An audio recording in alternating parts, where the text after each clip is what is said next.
The Last of Us story was almost way more sexist until the creator's female coworkers intervened. The Last of Us returns Sunday, so here are some things I bet you never knew about it. The story behind The Last of Us starts in Israel in the 1980s, where future video game creator Neil Druckmann grew up under the looming presence of violence. As an escape from a tough world, Neil's older brother Emmanuel got him into comic books, video games, and movies, which taught him English and got him interested in storytelling. Druckmann's family moved to Miami in 1989, and he went to college at Florida State University. At first, he wanted to be a criminology major so that he could join the FBI, which would give him the experience necessary to write thriller novels. But then, thanks to his love of video games, he majored in computer science. In 2003, Druckmann enrolled in the Entertainment Technology Master's program at Carnegie Mellon. While he was there, he participated in a video game concept contest where he and his classmates had to present a video game idea to legendary zombie movie director George A. Romero. Druckmann's idea merged the action-adventure gameplay of Eco with a zombie apocalypse setting and starred a hardened police officer based on John Hartigan from Sin City. In his pitch, the cop had to protect a young girl, but due to his heart condition, players would often have to assume control of the young girl instead. This concept didn't win the contest. Maybe Romero didn't like being pandered to, but it did become the seed of The Last of Us, or rather, the spore. Druckmann then took his idea and wrote it into a 6-issue comic book, which he pitched to an indie publisher, but it was rejected. While Druckmann was getting his master's degree, he landed an internship at game developer Naughty Dog. His internship turned into a full-time job, which counted towards finishing his degree. In the 2000s, he worked as a programmer and designer on games like Jak 3 and Uncharted, and then in 2009, he was promoted to creative director when Naughty Dog put his zombie game concept into development. Veteran game maker Bruce Straley was tapped to be the game's director. One early concept for the game was called Mankind, where the infection only spread to women. The story was about a man protecting the only immune woman, trying to get her to a lab to create a cure. But then the idea that the infection only affected women was thrown out after Druckmann's female coworkers raised concerns that the concept was misogynistic. The structure of a man protecting a female character remained. The movie Road to Perdition was a particular influence on Druckmann. The movie features a mobster protecting his son, and Druckmann used it to inform how Joel tries to stop Ellie from being corrupted by violence. Cormac McCarthy's The Road was also a major inspiration. And when crafting the character of Joel, Druckmann was inspired by Josh Brolin's character from No Country for Old Men, whom he saw as being very quiet and very cool under pressure. But when actor Troy Baker was brought in, he played Joel as a more emotional man, which the designers then used to drive Joel's arc. The original idea was for Ellie to be Joel's daughter, but the creators found it too limiting in terms of her character development. Tess was also going to be the game's main antagonist. Originally, she fought with Joel and then pursued him for a year before she's finally killed in a standoff with Ellie. But they couldn't find a good enough justification for having Tess pursue Joel, so they scrapped it. Annie Wershing, who you might know from 24 or Bosch, played Tess in the video game. Bill's sexuality and his partner are minor parts of the game's story, but then they got a big feature in season 1 of the TV show. The game's fungal infection is based on real science. It specifically came from a segment of the documentary series Planet Earth, which shows how a fungus known as cordyceps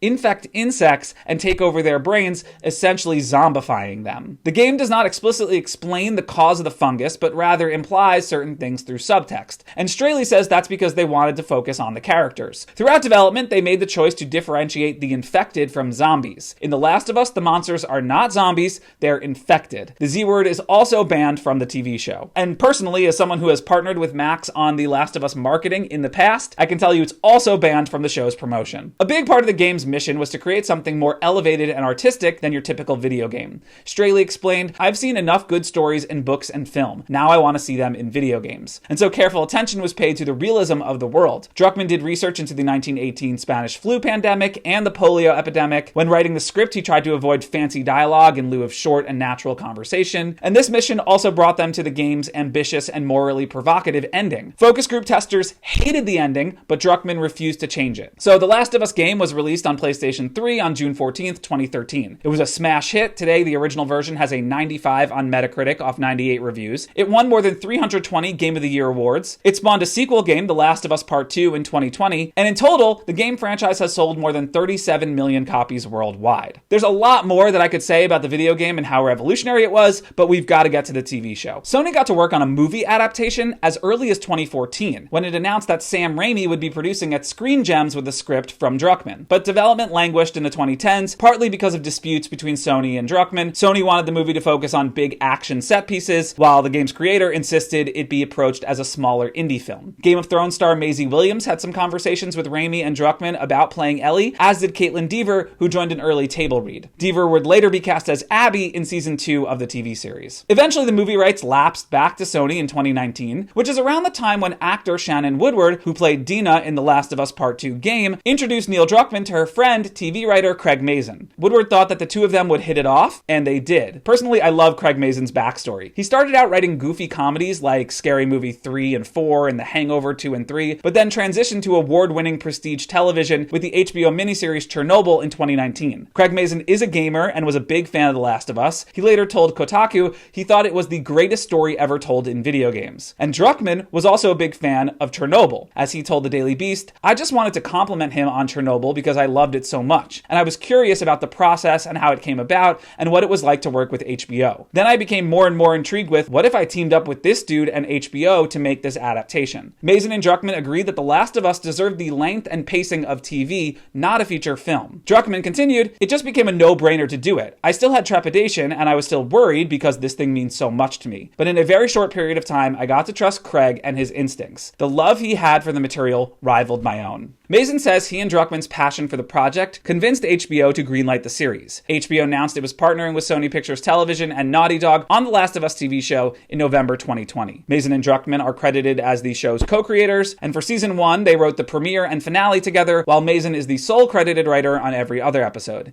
In season 2, they brought in 2 more writers, Haley Gross, who co-wrote the sequel game with Druckmann, and Bo Shim. While writing the first season, they were able to add storylines that were cut from the game, or expand side characters and themes from the world, such as the Bill and Frank episode. Druckmann was keen on the show being a close adaptation, and if Mazin wanted to change things too much, there needed to be a strong reason. One change they made in season 1 was nixing spores for a unified tendrils network inspired by mycelium. They got rid of the spores because they'd rather see the actors' faces instead of hiding them behind gas masks. Joel was also made more physically vulnerable in the TV show. He's hard of hearing in one ear, and he has achy knees. HBO also encouraged Mazin and Druckmann to focus on character during action sequences. Casting for the show was done virtually over Zoom during the pandemic. Matthew McConaughey was allegedly approached to play Joel, but he declined. Then it came down to Mahershala Ali and Pedro Pascal, with the latter winning out. Despite the fact that Pedro Pascal and Bella Ramsey were both on Game of Thrones, they had never met in real life prior to filming The Last of Us. The show features a few actors from the games. Ashley Johnson, who played Ellie in the games, played Ellie's mother in the TV show. Troy Baker, who played Joel, played James on the show. And Jeffrey Pierce, who played Tommy in the games, plays Perry in the show. In season 2, Jeffrey Wright will be reprising the role of Isaac, which he played in the sequel game. HBO and Sony Pictures Television set season 1's budget around $100 million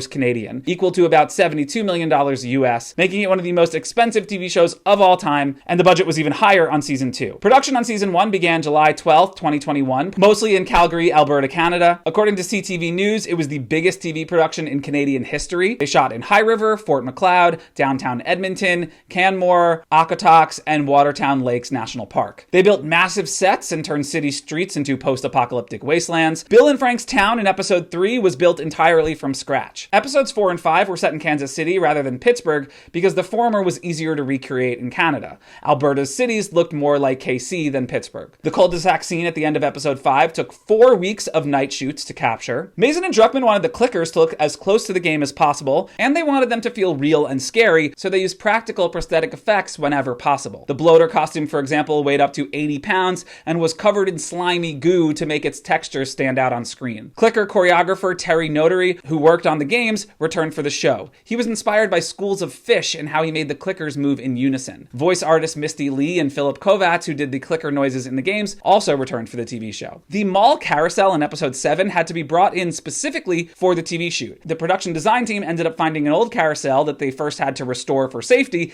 and then made it look aged and crappy for the show. The crew dealt with really cold temperatures in the winter. It was 1.4 degrees Fahrenheit when they shot the scene where Ellie meets David and James. And then production on the first season wrapped June 11th, 2022, after 218 filming days total. They then did some additional photography in the real Kansas City in October of 22. Season 2, meanwhile, moved production to British Columbia. For the show's music, Druckmann and Mazin brought back the game's composer, Gustavo Santaolalla, along with David Fleming. Much of the show's score is reinterpretations of music from the games. Season 1 has over 3,000 visual effects shots, and 16 VFX teams worked on the show. 535 of those shots were executed by a staff of 650 people at VFX House DNEG. HBO released the first teaser trailer for the series in September 2022, and with 57 million views in 72 hours, it became the most watched promo video in HBO history. Season 1 premiered on HBO and Max on January 15th, 2023, and it was a huge hit. By May, the series averaged 32 million viewers per episode across all platforms, making it the most watched debut season season